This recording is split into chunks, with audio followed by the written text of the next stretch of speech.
The housing market, both national and local, has been extremely competitive recently. Houses will often be on the market for only a few hours before multiple offers come in. We'll talk to some of the realtors and builders who are trying to keep up with the demand, as well as some thoughts on how long this will last and how communities can plan for the housing needs of the future. NewsMakers, presented by WNIN and the Evansville Courier and Press, is up next.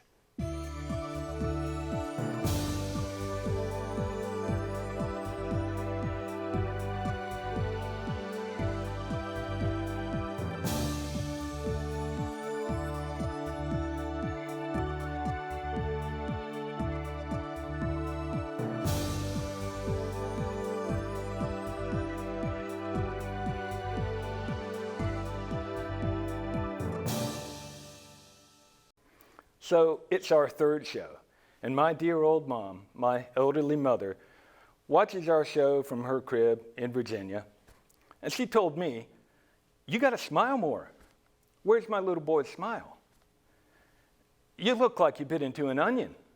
And I thought, well, what do I do with that feedback? And then it hit me. So in this show, at some point, I will crack a face-splitting, ear-to-ear smile. At some point. For you, Mom. So, it's been all over the news. The real estate market is red hot. High demand, low inventory, great for sellers. Is that trend holding true in our area? You bet it is. The question is, for how long? We'll try to answer that question.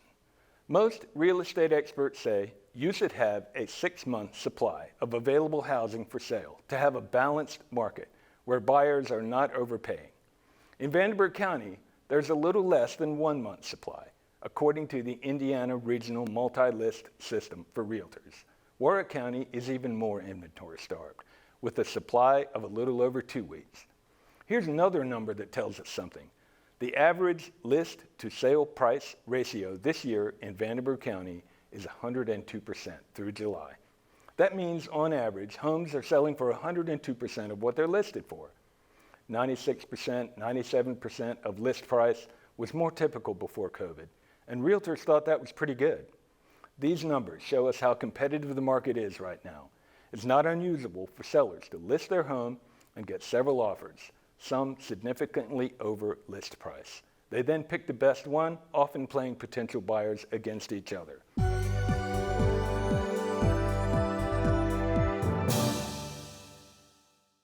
Our first guest, new home buyer Jennifer Sisko of Evansville, will tell us what it's like to be a player in that high-stakes game.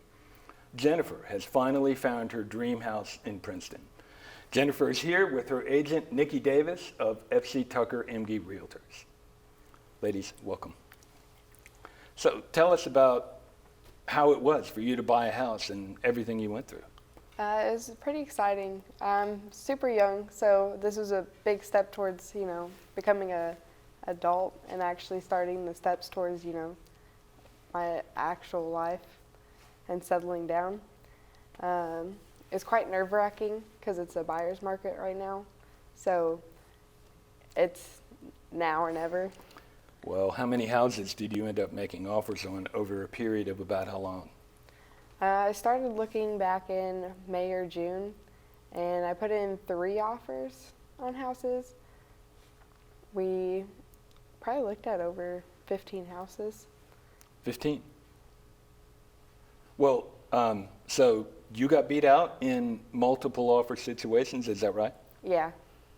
I put in offers on 2 houses, and I got outbid twice. Well, was there any time when you felt like, I've got this house, I'm looking forward to moving in, only to find out somebody swooped in at the last minute to make another offer? Yeah, actually on the last house I looked at before I found my house in Princeton, I loved the house. I walked in, it was everything I ever wanted, and I put an offer in. I put an offer in over asking, and I got outbid. Okay. Well, did you know what kinds of offers were beating yours? I think on the last house I did, but on the first house, no. Well, and I can jump in on Okay. that. Yeah. As an agent, our buyers and they don't know what the offers are that are beating them out, because, you know, the agents to agents, they don't know. The seller's agents don't tell us. We don't know. We just kind of go into it blindly. We make an offer for our buyers, and we put it into the best of our ability. We talk about what they're comfortable putting the offer in at, and in Jennifer's case, all 3 offers were above asking. And I try to put something in that she's going to be comfortable at. And also, I want something that's going to protect her interest. A lot of times, buyers, it's a seller's market right now, and a lot of times what we're seeing, people are putting offers in that are $5, $10, $15, even $20,000 over asking right now. And what I've been doing with Jennifer and a lot of my first-time home buyers, I'm cautioning them, don't go too much over asking right now, because a lot of my first-time home buyers, this is just a stepping stone for them, and you don't want to overpay, because if you are going to sell this house, you know, if it's just a stepping stone, or if you're going to have children and move out of it in a couple of years, you don't want to overpay now and you know, either not make money when you sell that house in a few years, or come in, you know, upside down when you sell that house. So for her, I didn't want her to pay $5,000, $10,000, $15,000, $20,000 over asking, because I didn't want her to break even at that point, or to come in upside down when she goes to sell it in a few years. So we made a reasonable over asking, but not something completely exorbitant. Well, I have seen on Facebook, people will make comments, I thought I had a house, but somebody came in with a cash offer and beat me. Mm-hmm. In our situation, she did have a loan. And so we went into it with a loan. And I made the comment, cash is king. Cash offers close quicker. But in her situation, we did have to have a loan. But, you know, in those situations, you know, that seller is still going to get paid. But cash offers do close quicker. So that is something that sellers do take into consideration. So. Well, Jennifer, you are obviously a young person, and you work at Toyota, is that right? Yeah. What do you do there? I'm actually a team leader in assembly. So, living in Princeton was fine with you then? Oh yeah, 100%. When you were looking, where were your limits? Where did you know, how far out were you willing to go? I really wanted to stay close to Evansville if I could, but I was more than willing to move to Princeton if it lessened my commute. But I did not want to go anywhere past like Boonville, Chandler. I didn't want to go to the west side of Evansville. Yeah. What were you looking for in a house? I have a 2-year-old daughter, so I wanted something that could accommodate her and I comfortably, let her grow a little bit. That's something that we wouldn't run into the issue of having no room in. Mm-hmm. And something that was close to parks, really family oriented, you know, nowhere I wouldn't feel safe taking her outside. Right, right. Well, did you at any point ever feel, you know, pressured to make offers on houses that you didn't meet all of your criteria?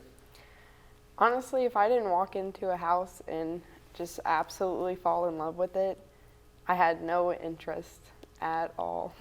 Okay. We saw some doozies for sure. Yes. Tell me about it. Like, for example, what? We've seen some houses that were just, you walk in and you just immediately just start seeing problem after problem. And they weren't like small, like, oh, I could fix these in like a few minutes. Like, this is going to be like a weekend project. It was like, I'm going to have to contract someone to come look at this. Right. Nikki, I've been told by other realtors that in this market, some home sellers do not feel they have to make renovations that perhaps a couple of years ago they would have made. I would agree with that. So a lot of times they feel like they have more negotiation power in the inspection round. I've had some houses that, one in particular that sold this last week, that had 15 people lined up if it fell through. So as the seller's agent, I felt like I had a lot more negotiation power, you know, against those buyers, you know, especially like in the inspection round. So, you know, it is definitely a seller's market for sure. Well, how often have you found people buying houses sight unseen? How often does that really happen? I have had, I think 5 out-of-state buyers this last year. 2 of them bought sight unseen. I did video tours for them. And we have state forms for that I just make them sign, that they realize, you know, you're not coming on property for this, you're doing this based on a video tour. And it's just, it's a whole different ballgame. I call it the Wild West right now. It's a whole new world than what I was doing 2 years ago. How long have you been a realtor? I'm in my 5th year now. Okay. Well, I heard that you guys had an escalation clause, and that's a term that gets bandied about. Nikki, can you explain what an escalation clause is for those who don't know? So we decided to use an escalation clause on our 3rd offer. So we put the offer in at asking price is what we decided to do, and we added the escalation clause. And so we decided what her maximum comfort level was and what she was the top of what she wanted to pay. And so then we decided what increments she would be comfortable jumping up to. So if somebody put an offer in above hers, we would jump higher than that offer in certain increments up to a max cap. And that's what we put our offer in. Right, because I mean, that's the key. There's only a certain amount you'll Yes. go beyond. She would max at a certain number, and if somebody went above her original offer, we would jump, make little jumps. We didn't throw the full money amount out there, Yeah. but we would make little jumps up if somebody decided to go above us. And especially in multiple offer situations, you know, we're not throwing the whole amount out there, but we'll make little jumps up to what that max is.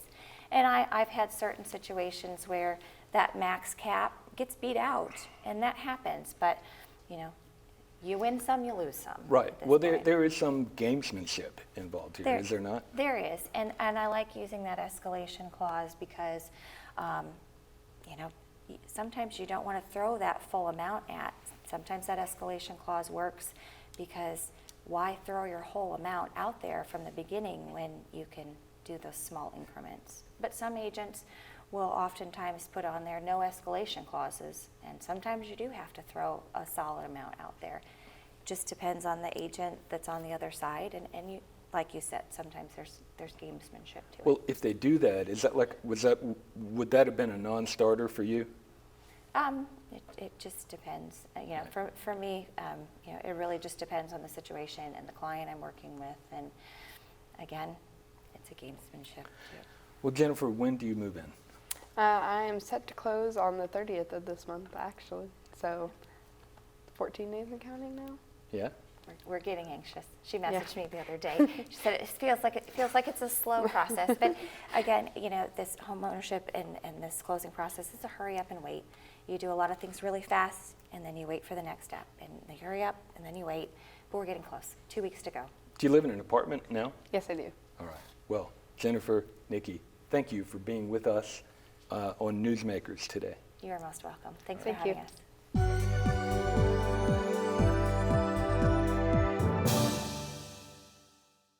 According to the MultiList System, in July, the most recent month for which data is available, 731 homes were listed in Vanderburgh and 8 surrounding counties, and 560 were sold. More homes listed than sold. It was a similar story in June, but there's still a long way to go to get back to a balanced market when supply and demand are more in line with one another. And right now, there's a lot of demand and not enough supply. We still have a major inventory shortage because, quite simply, builders have not been building enough homes to meet demand for the past several years. Our next guest, John Zor of Zor Team and First Class Realty, and Mike Zahner of Zahner Contracting, will talk to us about meeting the housing demand from the supply point of view. John, tell us, how has COVID-19 affected the real estate market in this area? Well, COVID-19 has affected us in several different ways. The first way is it's really allowed people to save up their money because they're not using their disposable income. So they are saving up money that they can put towards their equity, put towards a new house payment, those types of things. The other way it has affected us is people have started working from home and have realized that their homes are too small and need more space for that home office. So a lot of people are in that situation that they need that workspace so they can still divide that family space and workspace. So there's been a lot of movement as far as that goes as well. Some people have decided to homeschool. I mean, needs change, right? Yes, everybody's needs change all the time, and that's why you always have people buying and selling. But it has affected a lot of people to say, okay, you know, I don't want to put my kids in the actual school setting, so they are starting to do a lot more homeschooling and those types of things. So there again, you need that extra space for that activity in the home. Mike, you heard me say that builders have not been able to build enough homes, and I know building materials are in high demand. How are supply chain issues affecting your ability to build? Well, planning is of vital importance now. Some items may take up to close to a half a year to get now, such as windows or siding, appliances, things like that. So we really have to plan in advance. The shortage, I'm not so sure would per se be due to COVID or anything like that. It's just how many we can build a year because of the labor and the materials that we can afford, and just our manpower that we have in general. Well, there's been a major squeeze on subcontractors and tradesmen, right? Why aren't there enough skilled tradesmen right now? And maybe you don't accept the premise of my question, but well, part of it could be COVID related, but also part of it is the shifting of culture. There are not that many young men and women going into the construction field. They're going into more IT related fields. And, a lot of people don't want to work with their hands, and it's kind of, I hate to say it, but maybe a lost art in the future as we go further along in the future and see what happens. But that's the case now. We're trying to give incentives for even pre-high school children to get into interest in construction field, and we're struggling to do that. there's a lot of encouragement of young people to go get a 4-year degree in college, and maybe that works against building trades, and I don't know. Yeah, some, but ironically, the people in my age group, most of us have 4-year degrees or beyond that, but we've chosen to be, or field, either family related or it's just in your blood, you have a love for seeing progress, and instead of sitting in an office doing, so I'm an accountant by trade, and I understand that perfectly. I did that for several years and then decided to build, and so. Looking ahead, how long do you think it might take for us to recover nationwide and locally from this shortage of labor that we have right now? That's a government question. Okay. If we keep incentivizing people to not work, I don't know. We're hoping it's short-lived, and in the next couple of years dig ourselves out and build more and help catch up with the shortage. But that may be, it may never happen. Really? John, what's it like right now for someone who wants to build a house? How long is the wait time that someone decides to build to the point where the house is finished? A lot of that depends on the contractor that you choose or the developer that you're working with. The process itself also is being delayed because of, like Mike said, the supply chain. That can delay construction times. I've heard 6 months to a year, depending upon the size home you're building, the contractor, different things like that. So it is definitely a process. It's a process that you have to plan for. You can't just kind of walk in and say, hey, I want to do this. So it's definitely a process that you have to walk through. Well, how does all of this compare to the way things were in late 2019, early 2020, pre-COVID? Let's go back to that time. And, do you remember what things were like then? Well, it was normal. There was so much normalcy, we didn't even think about how things were then compared to now.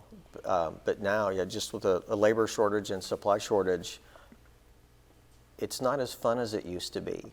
Really?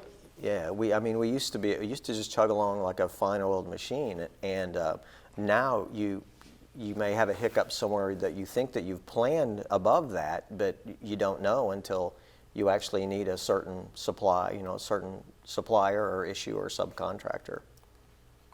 John? Comparing now to back then, we actually had a little bit more supply back then than what we do now. Things have, in 2020, the supply went down, and actually we're starting to see that come back as well. So we are seeing some improvement. I think a large part of it is normally you see a summer slowdown, and last year we did not have that because nobody could go anywhere. We usually see it during vacation time, summertime, those types of things. And so we typically would see things slow down. Last year that did not happen. So instead of having 10 months or 9 strong months, you had closer to 12 strong months. And when you continue to sell the amount of real estate that's being sold, it does start cutting down on the inventory. The inventory will over time start to correct itself. You have certain things going on like the foreclosure moratorium. That's going to be lifted at some point, which will allow foreclosures to come back on the market. There will be some people that do come off the unemployment and have to sell their house because maybe their new job doesn't facilitate them to actually pay for that more expensive house. So there will be some more inventory coming along. It will take a little time, and it is a process. One more question, the big question. How much longer do you think this market will be very hot for sellers? Everyone wants to know. So I don't expect this market to change very much for the next few years. You will see interest rates staying at a very positive rate as far as staying at a very favorable rate for buyers. And the other thing is, like I said, the inventory is going to start coming up, which will start to soften the actual seller's market that we're in at this time. The biggest thing right now is when people call me to go buy a new house or sell their house, I always ask them, do you have somewhere to go in case we can't find you something right away? So that is always a question. John, Mike, thank you for coming out to be on NewsMakers today. Thank you. All right, thank you.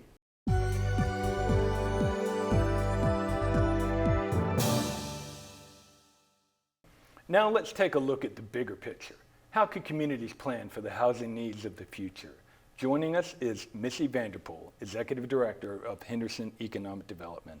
Missy, thank you for being here. Thanks for having me. So what have you guys got cooking in Henderson County right now? So one of the things we've been working on, actually had a meeting yesterday afternoon, we're looking at where are the opportunities in Henderson to grow residential development and how do we accommodate that, and looking at our regs and our sub-regs for housing to make it more, I don't want to say easier, but to work with our developers through the regulatory process. We want to make it easier for them to develop in Henderson. So that's some of the things we're working on, is identifying ideal locations for residential development, and then also the regulatory process of that development.